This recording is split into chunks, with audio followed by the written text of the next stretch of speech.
ඒ තමයි අම්මා. මේ කතාව ඩිස්ටෙම්පර් කියන මාරාන්තික රෝගී තත්ත්වයක් එක්ක ඔත්පලව දුර්වල වෙලා ඉද්දිත් පුංචි බැටවුන්ගේ බඩගිනි නිවන අම්මා කෙනෙක් ගැන.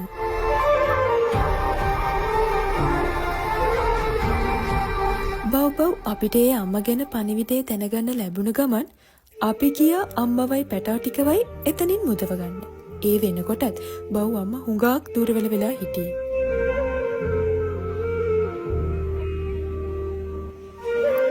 හැකියෝ ඉක්මනින්ම මූලික ප්‍රතිකාර සඳහා බව් අම්මවයි එයාගේ දරුවන් ටිකයි යොමු කරන්න අපි කටයුතු කළා.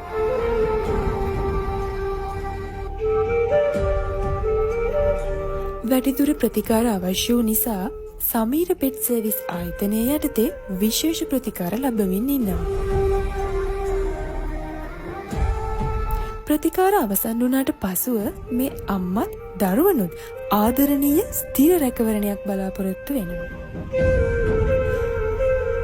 මේ වගේ ජීවිත දහස් ගණනක් බේරගන්න අපට හැකියාව ලැබෙන්නේ බව් එක්ක අත්වැල් බැඳන් ඉන්න ඔයාලා නිසායි. ස්තුතියි. ජීවිත වෙනස් කරන්න දායක වෙන හැමෝටම.